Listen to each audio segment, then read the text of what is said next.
guys that are ready to go boost, after purchasing the power package, what are additional add-ons that they would have to look into? Biggest thing is you're going to have to do is the injectors and the fuel pump. I mean, and then if you're doing our power package, the nice thing about the power package is, okay, yeah, the Y pipe and the high flow cats and the intakes you have to get rid of and sell. However, you can still keep the exhaust because our turbo kit is going to stop right where the stock Y pipe location ends. Or if you're supercharged, you can keep all that and just throw a supercharger on top of it. Correct. So you still are able to utilize everything on the power package. If you're supercharged, just get rid of the intakes. So you're kind of building that foundation to be able to allow that to work. Hey guys, Elzaya from the Soho podcast back again, where we discuss everything Nissan and VQ related. Today we have Nick on the pod, and we're going to be discussing a little bit about the power package that we're just offered. Correct. So tell us, from your perspective, the tuning aspect of the power package. Okay. Yeah, so I'll touch base on first what it entails and what you're basically replacing, so people have an idea as to what they're getting, because they hear power package and it could be a number of things, right? It could be a lot of components and people have no idea what it is. So the power package was developed as a package to offer to the naturally aspirated VHR guys, G37, 370Z guys, that want to maximize the NA power of their car before going boost, right? So that's going to entail upgrading the stock intakes to aftermarket intakes, which our intakes are 2.75 inches, and then also upgrading the OEM catalytic converters to high flow catalytic converters, which are still 50 state legal. And then at that point, also upgrading the stock exhaust to a Y pipe and single exit, or a Y pipe and single to dual exit. So that way you can kind of increase the flow. So basically, engine is a big air pump. So the more you can get into it, the more power you can make, right? Correct. So when you're doing that and you're maximizing certain components and putting them together, making them work as they should, then you're going to generate an increase of power. For example, the average that the power packages that we've been doing, we're seeing from like bone stock, we do a pull. So you're anywhere from 275 to 280 wheel to 320-ish. 330-ish, depending, and that's on pump gas. So we're seeing an average of, I've seen cars do like 55 wheel. I'm going to call it like 50-ish wheel that we're seeing in like 25 foot-pounds of torque, which is a large jump for the imports, because a lot of like the domestic guys that go from domestic to imports are like, oh, that's all I get. It's like, bro, like this is not a V8, this is a V6, right? Correct. So being able to jump and make that kind of power is a big, you're going to really feel that. And that's not just putting the parts on and then just drive. That's parts installed and tuned. So with our intakes, our 2.75, they're larger than the OEM MAF housing. So it does have to be tuned. You can start it, but it's not going to run very well. So that's why the power package includes the Ecutech calibration as well too. So that way you have the entire package. So you install it, we provide a calibration, and then you're ready to go at that point. You can do street logging, you can do dyno pulls. It just depends on what you're trying to do. And we've done a number of these things where we can do either or. We can do dyno tuning if you're local to us, or we can do like street tuning and basically do it through an e-tune, right? So that's typically what the new power package is going to entail. And the power package entails the Ecutech tune. Does that come with the 5 maps as well? Correct. And do you want to talk about the 5 maps and the tuning aspect? Because that is a really good deal just from the tune alone. For sure. Because we have a lot of clients that come through that just want tunes, and that's a good bang for your buck, basically. For sure. Yeah. So the big thing that you're going to see is you're going to see. Obviously, you get the 5 maps, right? So map 1 is going to be a tune map. Map 2 is going to be a stock map. Map 3 will do an eco map. Map 4 will do a valet, and map 5 will do anti-theft. That's typically our basic 5 maps that we'll do. Any additional maps you can add on, though? You can add on to it. You can do all the fun. You know where I'm getting exactly. You can add those and replace those for a couple of them. However, with the Ecutech, you do get 5 maps. Is how it works. So for the guys that are thinking about doing ethanol with this combo kit, is that like an available option? Yes, like Justin said, that is an option that you can add on to it. We don't have it on the website as of right now. We're still working on getting that on the website. Once we get it on the website, we'll obviously let people know. However, if you're wanting to do it and it's not on the website, you're more than welcome to reach out to us at support@sohomotorsports.com, and then also give us a call at 704-839-0435. You can also text us on that number too.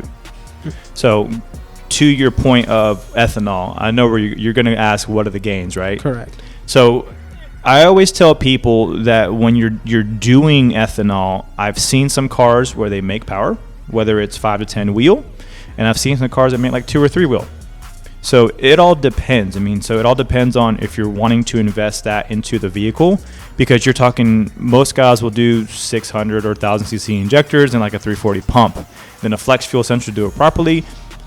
As of right now in current pricing, you're somewhere in like the $2,000 range. Mm-hmm. So does it make sense to do $2,000 for 5 to 10 horsepower, or do the power package, which is like $3,000, and you pick up 50 wheel?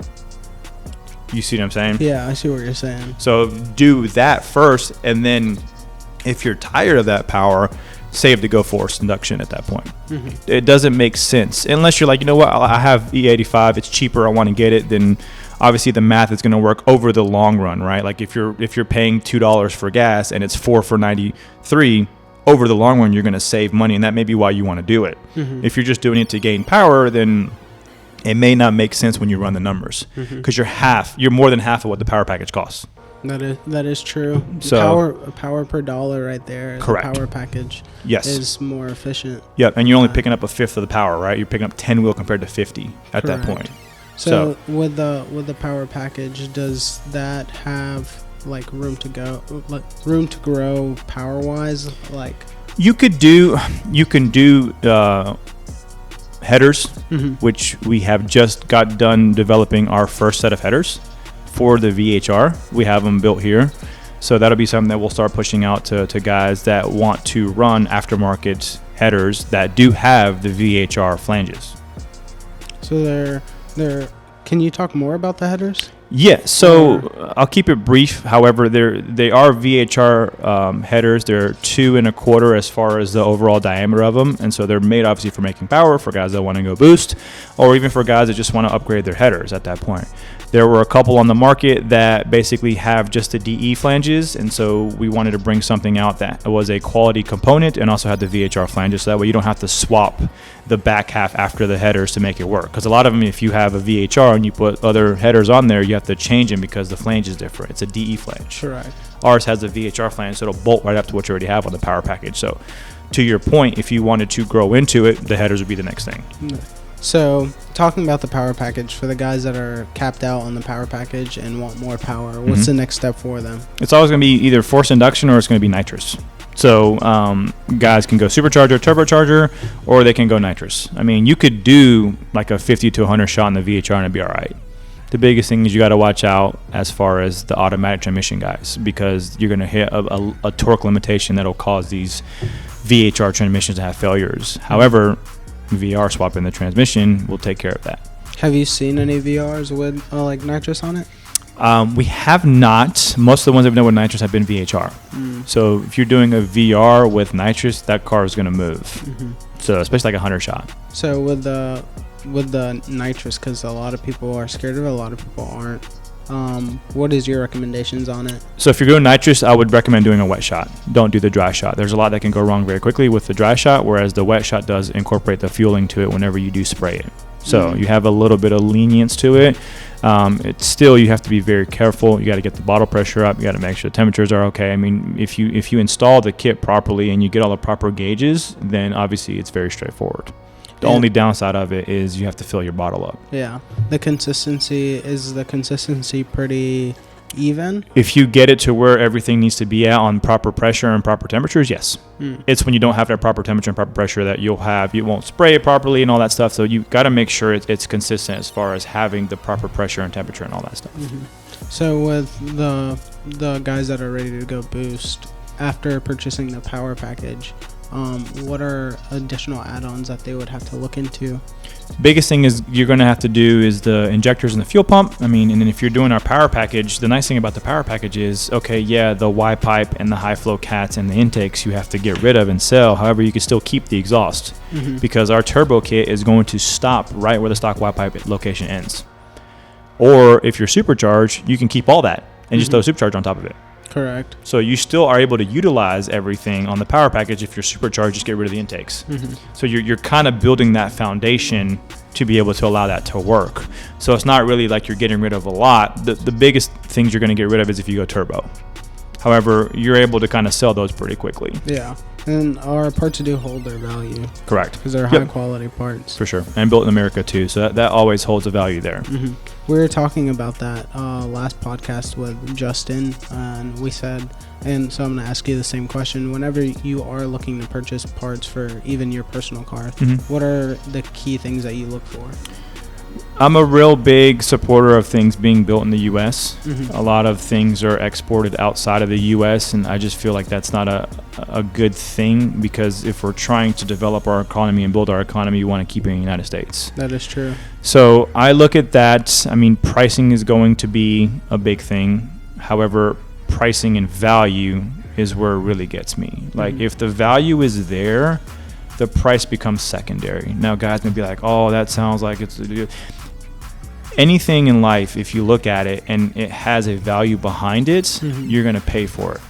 Case in point, let's say you have a family member that's sick and they need this medicine to make them survive for another couple of days. What's your first thought that you're going to say? I got to get it. I got to get the medicine. So you didn't think about price? No. You thought about the value behind it? Yeah. So that's an extreme example. However, I'm just trying to put into perspective how I think about things like that, right? Like it's the value behind it. Okay, you're getting this, and this. You're also getting customer support. You're also getting technical support. You're also, if you need something, you can always text us. You can call us, right? You're getting the whole package behind it. So sometimes I feel like the price is even too low for the stuff that we do offer. And sometimes it is. And so, and I'll be the first. There's some things that we've taken longer than we should have on sending it out. However, we want to make sure that when we do send it out, it's good. Yes, it may take longer. However, when it does get to you, it'll be the product that needs to be at that point. Correct. So, and that's why I say I'll be the first to tell you, like, we've had some situations where products took longer than expected. And I mean, we want to make sure that they're working as they should. That's the big thing. Yes, it took longer than expected. However, when you get the final piece, it's correct and it works. Yeah. You don't have to worry about doing it twice. Correct. Same job twice is never exactly. Never a good thing. Yep. So, also jumping in for after they go boost, and they're capped out. They did the whole flex, capped out with E. What's next? Next is built motor. So, and 90% of the guys are going to be okay with like the maxing out the stock motor and turbo kit and E. I mean, you're 700 wheel. Most guys get behind that and they're like, all right, this is a lot. Yeah. For the guys that want to go build motor, then obviously you go build motor and you can do 8,000, 1,000 wheel, right? It just depends on what your goal is and how much you're wanting to put down. Because every 100 horsepower becomes exponential. Because you got to think, after you get to 700, you get to 800. So now you got to worry about bigger injectors. You got to do twin pump. You got to do axles. You got to do certain things that are going to be able to handle the power you're putting down. That's not just making the power. It's you're making the power, but you got to make sure it sticks.